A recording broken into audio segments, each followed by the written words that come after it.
আসসালামু আলাইকুম। আমন্ত্রণ জানাচ্ছি শাওন স্টুডিওতে নতুন একটি রেসিপি দেখার জন্য। যে কোনো উৎসব কিংবা অনুষ্ঠানে আমাদের যে খাবারটির কথা প্রথমেই মাথায় আসে তা হলো বিরিয়ানি। বিরিয়ানি রান্না করা যেমন সহজ, খেতেও ভীষণ মজা। তাছাড়া বিরিয়ানি সবাই কিন্তু কম বেশি খুব পছন্দ করেন। তাই আজকে আপনাদের জন্য আমি ঈদ স্পেশাল একটি বিরিয়ানি রেসিপি নিয়ে হাজির হয়েছি। আজকে আপনাদের সাথে আমি একটি ভিন্নধর্মী সিন্ধি বিরিয়ানির রেসিপি শেয়ার করব। চলুন তাহলে কথা না বাড়িয়ে আমরা এই সিন্ধি বিরিয়ানি রেসিপিটি দেখে আসি।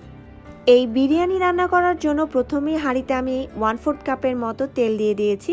তারপর তাতে আমি একে একে সব গোটা মশলা দিয়ে দিয়েছি।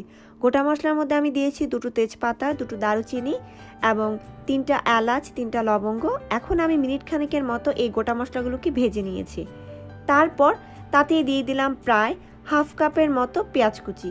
এখন আমি এই পেঁয়াজগুলোকে ভালোভাবে ভেজে নিব যতক্ষণ না পর্যন্ত পেঁয়াজের কালারটা চেঞ্জ হয়ে যায়, অর্থাৎ পেঁয়াজের কালারটা যখন ট্রান্সপারেন্ট হয়ে যাবে তখনই আমি তাতে দিয়ে দিব প্রায় 1 টেবিল চামচের মতো আদা বাটা এবং 1 টেবিল চামচের মতো রসুন বাটা। এখন এই আদা বাটা রসুন বাটাগুলোকে আরও মিনিট খানেকের মতো ভেজে নিব যাতে করে আদা রসুনের কাঁচা গন্ধটা দূর হয়ে যায়। মিনিট খানেক ভাজার পর যখন আদা রসুনের কাঁচা গন্ধটা দূর হয়ে যাবে তখন তাতে দিয়ে দিলাম 1 কেজির মতো চিকেন। আপনারা চিকেনের পরিবর্তে মাটন কিংবা বিফও ব্যবহার করতে পারেন। তারপর আমি 2টো মাঝারি আকৃতির টমেটো কুচি দিয়ে দিয়েছি। টমেটো স্লাইসগুলোকে আমি একটু মোটা মোটা করে দিয়েছি। তারপর দিয়ে দিয়েছি 1/4 কাপের মতো টক দই। টক দইটা অবশ্যই ফেটে নিতে হবে। তারপর দিয়ে দিলাম 1 প্যাকেট সিন্ধি বিরিয়ানি মশলা। এখন আমি এই সব কিছুকে একত্রে ভালোভাবে একটু নেড়ে মিশিয়ে নিব। চিকেনগুলোকে নেড়ে মশলার সাথে মিশিয়ে নেওয়ার পরে ঢাকনা দিয়ে ঢেকে মিডিয়াম লো হিটে 15 থেকে 20 মিনিটের জন্য রান্না করতে হবে। 15 থেকে 20 মিনিট পর ঢাকনাটা তুলে নিয়ে চিকেনগুলোকে আমি আরও একবার নেড়ে দিয়েছি। তারপর তাতে দিয়ে দিয়েছি 2 থেকে 3টা আলু। আলুগুলোকে আমি মাঝখান দিয়ে কেটে দিয়েছি। চেষ্টা করেছি আলুর পিসগুলোকে যেন কিছুটা বড় রাখা যায়, যাতে করে দেখতেও সুন্দর লাগে আর খেতেও ভালো লাগে। তারপর এখন আমি আবারও ঢাকনা দিয়ে ঢেকে আলুগুলো সিদ্ধ হওয়া পর্যন্ত অপেক্ষা করব। আলু দেওয়ার মিনিট 5 পরে ঢাকনাটা তুলে নিয়ে এই চিকেনটাকে নেড়ে দিয়ে আমি এখানে প্রায় 1.5 কাপের মতো পানি দিয়ে দিয়েছি। পানি দেওয়ার অংশটা আমি ক্যাপচার করিনি, তার জন্য আমি আন্তরিকভাবে দুঃখিত। যখন আলুটা সম্পূর্ণ সিদ্ধ হয়ে গিয়েছে তখন ঢাকনাটা তুলে নিয়ে আবারও নেড়ে দিয়েছি।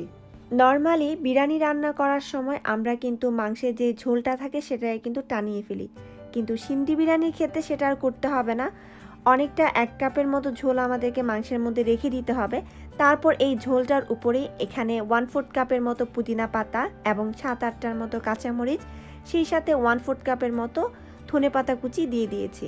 এখন এই সব কিছুকে দিয়ে দেওয়ার পর আমাদের কিন্তু নাড়তে হবে না, জাস্ট ঢাকনা দিয়ে ঢেকে রাখলেই হবে। সিন্ধি বিরিয়ানির মেইন যে স্বাদ সেটা কিন্তু ডিপেন্ড করে এই পুদিনা পাতা, ধনেপাতা এবং কাঁচামরিচের উপরে। এখন আমি এই সব কিছুকে ঢেকে দিলাম। ঢেকে দিয়ে চলে যাচ্ছি বিরিয়ানির রাইসটাকে প্রিপেয়ার করার জন্য। এখানে আমি 3 কাপের মতো বাসমতি চাল নিয়ে নিয়েছি। তারপর আধা ঘন্টার মতো পানিতে ভিজিয়ে রেখেছি। তারপর ধুয়ে আমি এই বাসমতি চালগুলোকে সেদ্ধ করতে দিয়ে দিব। তবে আপনারা বাসমতি চালের পরিবর্তে কালিজিরা কিংবা পোলার চালও ব্যবহার করতে পারেন। এখন আমি এই বিরিয়ানি রাইসটা রান্না করার জন্য চুলায় আমি প্রায় 6 কাপের মতো পানি দিয়ে দিয়েছি। তারপর তাতে আমি গোটা মশলার মধ্যে দিয়েছি তেজপাতা, দারুচিনি, এলাচ এবং লবঙ্গ, এবং সেই সাথে পরিমাণ মতো লবণ দিয়ে দিয়েছি। তারপর আমি দিয়ে দিলাম এখানে 3 কাপের মতো বাসমতি চাল। এখন এই চালগুলোকে আমাদের প্রায় 80 থেকে 90% মতো রান্না করে নিতে হবে। অলরেডি এই চালগুলো বলো করতে শুরু করেছে। এখন আমি চেক করে দেখব যে আসলে বাসমতি চালটা কতটুকু হয়েছে। সো আমি এখন চেক করে দেখলাম যে আমার এই রাইসটা অলমোস্ট রান্না হয়ে গিয়েছে। তো এখন আমি চুলার আঁচটাকে বন্ধ করে দিব, সেই সাথে এই চালগুলোকে একটি ঝাঁঝরির মধ্যে রেখে পানিটা ঝরিয়ে নিব। তারপর চলে যাব বিরিয়ানির মেইন কাজ অ্যাসেম্বলিং করার জন্য। আর আপনাদেরকে একটা কথা বলি, এই সিন্ধি বিরিয়ানির কিন্তু এই যে আপনারা দেখতে পাচ্ছেন যে আমি কিন্তু ধনেপাতা, পুদিনা পাতা, কাঁচামরিচ দেওয়ার পর কোনোভাবেই নাড়িনি। এই অবস্থাতেই চুলার উপর বসিয়ে রেখেছি। চুলার আঁচটাকে একদমই লো করে দিয়ে তারপর আমি গরম গরম ভাতগুলোকে এই মাংসের উপরে বসিয়ে দিয়েছি, অর্থাৎ ছড়িয়ে দিয়েছি। একটা চামচ দিয়ে আমি সমান করে দিয়েছি। তারপর উপর দিয়ে আমি দিয়ে দিয়েছি পেঁয়াজ বেরেস্তা এবং 2 টেবিল চামচের মতো ঘি। এই ঘিয়ের রেসিপি কিন্তু আমার চ্যানেলে দেয়া আছে, আপনাদের জন্য আমি ডিসক্রিপশন বারে এই লিঙ্কটা রেখে দিব। এখন আপনারা চাইলে কিন্তু এখানে ফুড কালারটাও ব্যবহার করতে পারেন, তবে আমি আর এই বিরিয়ানিতে কোনো প্রকার ফুড কালার ব্যবহার করছি না।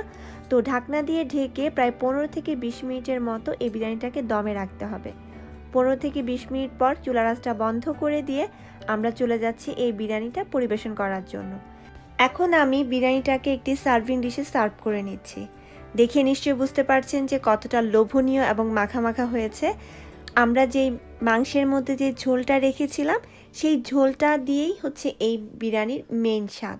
কারণ এই সিন্ধি বিরিয়ানির বৈশিষ্ট্যই হচ্ছে এটা কিছুটা ভেজা ভেজা থাকবে, সেই সাথে পুদিনা পাতা ধনে পাতার একটা কম্বিনেশন এই বিরিয়ানিতে থাকে, যা কিনা বিরিয়ানির টেস্টকে অনেক অনেক বাড়িয়ে দেয়। আসছে ঈদে কিন্তু আপনারা বাসায় এটা ট্রাই করতে ভুলবেন না।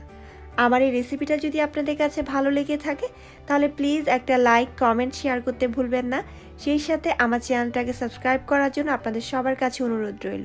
সেই সাথে আমার ফেসবুক পেজেও কিন্তু লাইক দিতে ভুলবেন না। আজকের মতো এখানেই বিদায় নিচ্ছি। আবারও নতুন কোনো রেসিপি নিয়ে হাজির হয়ে যাব। সবাই ভালো থাকবেন, সুস্থ থাকবেন। আল্লাহ হাফেজ।